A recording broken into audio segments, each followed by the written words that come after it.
title of this writing is Guilt and Shame Are Not the Same. One triggers an apology, the other can't muster. That was from the Grasshopper. It's intrigued me for a number of years that a certain portion of the population has trouble apologizing. From my vantage point, it's always been about immaturity, but it goes deeper than that for some. It's about shame. A stubborn, immature teenager avoids apologies more than cleaning their room. That's par for the course. It's something most of us outgrow. But there is something more than immaturity that keeps an apology in one's pocket for a lifetime. It's shame.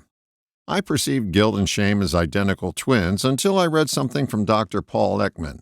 Now, he's a psychologist and the guy behind micro expressions, and if you remember the TV show Lie to Me, he consulted on that. Anyway, he wrote, "Guilt is felt about an action that we know is wrong. Shame is felt not about an action, but about who and what we are. If anyone really knew who and what we are, they would be repulsed.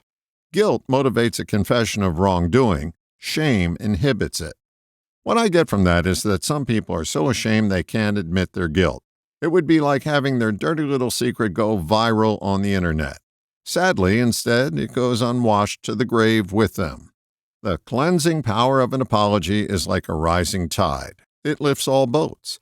If you choose to lift the pain of your shame, you also lift the radiating pain for all who suffer from your silence. Our secret is so encased in our social mask that removing it would mean that we would disappear. Losing this false identity is perceived as a fate worse than death. That's why we take pains to hold on tightly to our mask and shame.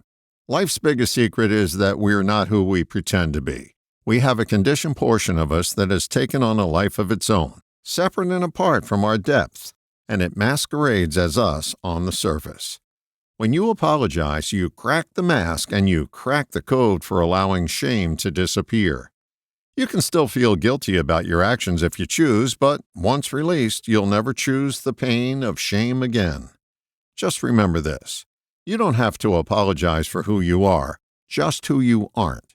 You aren't a container for shame. All the best, John.